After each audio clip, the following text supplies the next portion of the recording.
80% of your pay goes to your brother, Mom said, her voice flat, arms folded like she was reading from a rulebook she'd written just for me. The other 20? Mine. Simple as that. The air in the kitchen felt heavy, like the walls were leaning in to hear my answer. I set my coffee cup down slowly, letting the silence stretch just enough for her to think she'd won. Then I stood, grabbed my jacket, and slipped one arm into the sleeve. "Here's simpler," I said, meeting her eyes. "I'm gone, and you'll never see a cent from me. Pay your own bills." Her face didn't crumble, not yet. It tightened, sharp as glass, the way the sky hardens just before a storm breaks. Behind her, my brother shifted in his chair, avoiding my gaze like a kid who'd been handed stolen candy. I didn't pack much, just the bag I'd left by the door weeks ago, in case this moment came. I'd known it would. Outside, the winter air bit my cheeks. The sound of my boots on the driveway was the only goodbye I gave them. By the time I reached my car, I could hear Mom's voice again, muffled now, the tone already shifting from command to panic. I didn't turn around. If there's one thing I've learned, it's that some people only understand silence when it's paired with absence. What happens when the hands that always took from you suddenly have nothing left to hold? I didn't answer her calls that night, or the next. The missed calls stacked in my notifications like bricks, each one another reminder that her control had cracks now. I'd driven 3 towns over before the adrenaline even faded. The motel I checked into smelled like bleach and burnt coffee, but it was mine. The key in my hand felt heavier than the one to my old room ever had. The first few days were quiet, almost too quiet. No footsteps outside my door. No shouted instructions from the kitchen. No reminder that my paycheck didn't really belong to me. But quiet has a way of turning into clarity. And in that clarity, I started doing math. 80% of my income, gone every month for over a year. Thousands siphoned without a single thank you. All under the banner of family duty. I had enough saved to survive, but I wanted more than survival now. I wanted independence, so loud they'd hear it from miles away. I picked up extra shifts at work, found a roommate who actually paid her half on time, opened a separate bank account Mom couldn't touch, one she'd never even know existed. Weeks passed. Then one morning, my phone buzzed with a message that was different from the rest. The electricity's been shut off. Can you send money? Just for now. I stared at it for a long time, remembering every time she told me I owed them, every time my own needs had been called selfish. Instead of replying, I took a screenshot, saved it in a folder I'd titled Receipts, and went back to work.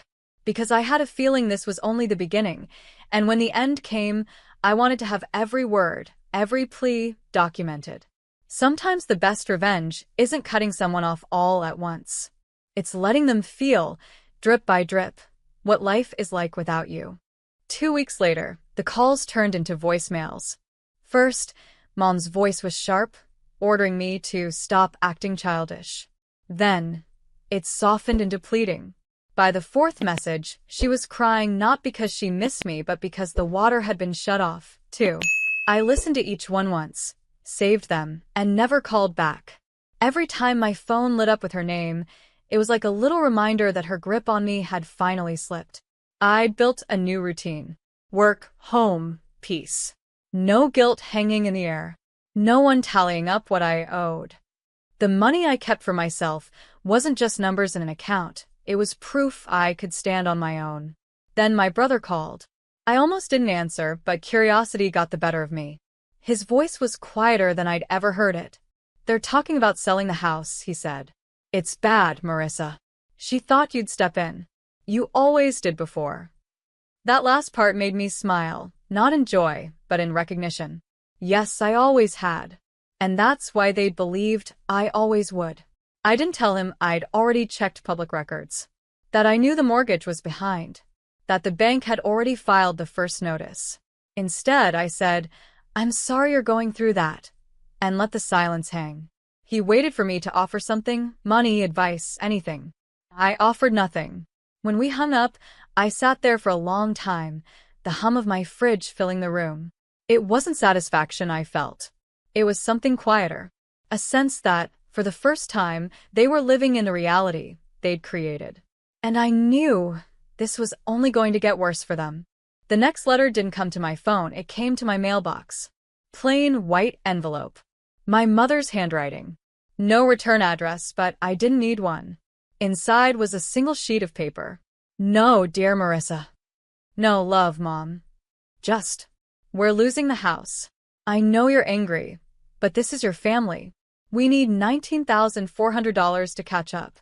We'll pay you back. I read it twice, then folded it neatly and slid it into the same folder as the screenshots and voicemails. Receipts. Every last one. They thought numbers on paper might move me, that the weight of their need would finally drag me back in. But the truth was, I'd already decided what my answer would be months ago, standing in that kitchen when she claimed my paycheck like it was her birthright. Still, I couldn't ignore the idea forming in my head. If the house was going to be sold, someone would buy it. And if that someone was me, well, I could make sure they never saw the inside of it again. I didn't rush. I started researching. Foreclosure timelines, auction dates, bidding rules.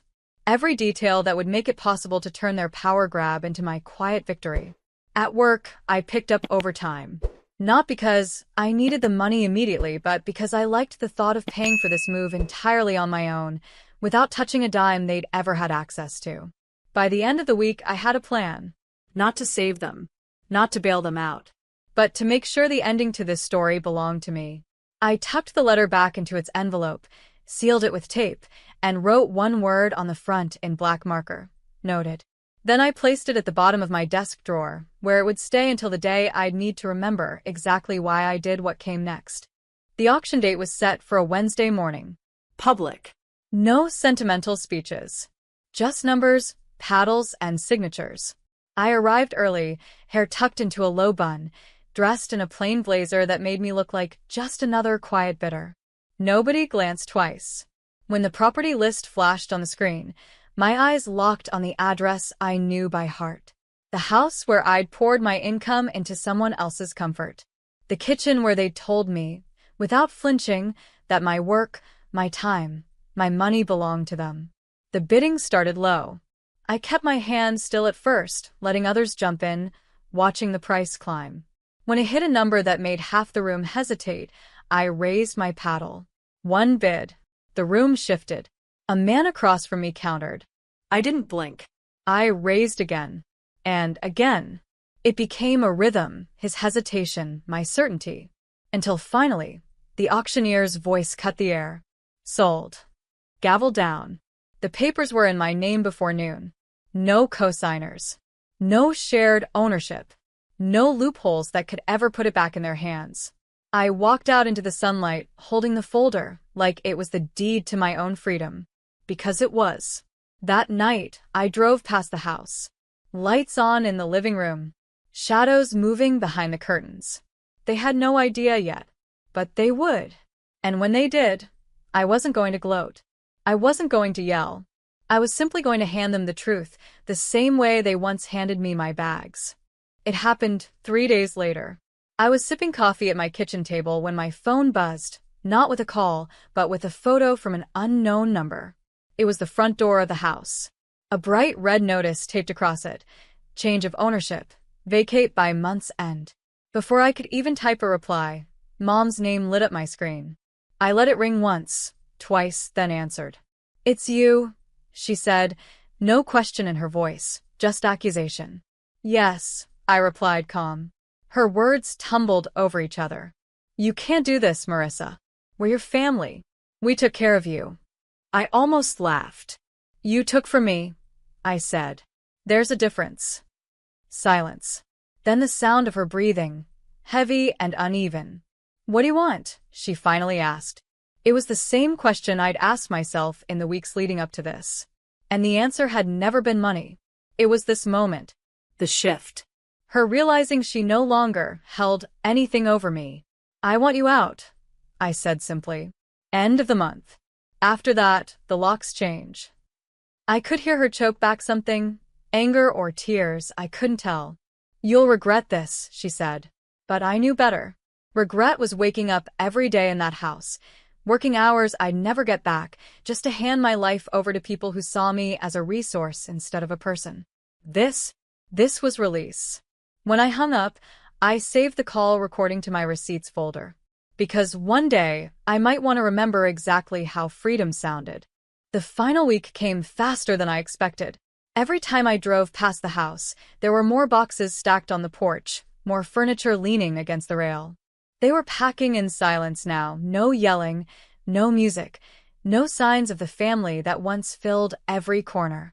On Thursday evening, I parked across the street and just watched. My brother carried out a lamp I recognized, one I'd bought years ago, back when my paychecks went straight into their comfort. My sister shut the trunk of her car with a sharp slam, refusing to look in my direction. Then Mom appeared in the doorway. She didn't step outside. She just stood there, holding a set of keys in her palm, staring at them like they were the last proof she belonged here. For a second, I wondered if she'd walk over. If she'd try one last time to bargain, to soften her voice, to rewrite the years in a single conversation. But she didn't.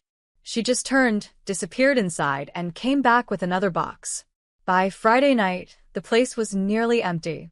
I walked through the front gate under the fading light, the crunch of gravel under my shoes loud in the stillness. The air smelled different, less lived in, more like possibility. I stood in the driveway, the same spot where she once told me how much of my life belonged to them, and thought about how strange it felt to reclaim a place without raising my voice, without lifting a hand. Tomorrow the locks would change. And when they did, this house, and everything it represented, would finally be mine alone. Saturday morning broke clear and cold, the kind of air that wakes every nerve in your body. The locksmith arrived right on time, his van humming in the driveway. I stood on the porch as he worked, each metallic click a chapter closing. When the last lock turned, he handed me the keys, smooth, cool, and heavier than they should have been. Not just metal. History. Inside, the house felt hollow. The echoes were different now, not heavy with arguments or demands, but light, almost clean. I walked through each room, letting my hand skim over the walls. In the kitchen, I paused. This was where she'd stood, arms folded, dictating exactly how my paycheck would be carved up for everyone but me. Now, there was no one here to claim my work, my time, my life. On the counter, I placed a single envelope. Inside was a copy of the deed, my name in bold, black ink. On the front of the envelope, I wrote one line. "The bills are yours now." No signature. No explanation. I stepped outside, locked the door behind me, and let the keys rest in my palm for just a second longer before sliding them into my pocket. The sun was warm on my face as I walked down the driveway, the same driveway where I'd once left with nothing. Only this time, I wasn't leaving. I was arriving at a life that was finally, entirely mine. This story is a reminder that sometimes the most powerful revenge is simply taking back control of your own life. When people believe your time, money, and energy belong to them, walking away can feel impossible, but it's the first step to freedom. Marissa didn't scream, beg, or try to prove her worth. She removed herself from the cycle, built her independence in silence, and let those who took from her feel the weight of their own choices. Buying the house wasn't about possession, it was about turning the very place they used to control her into a symbol of her independence.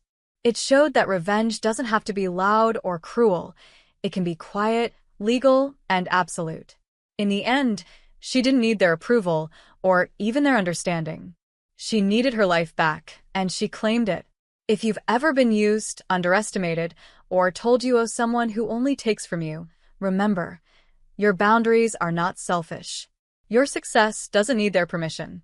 And sometimes, the most poetic justice is standing exactly where they once told you you didn't belong and staying there on your own terms.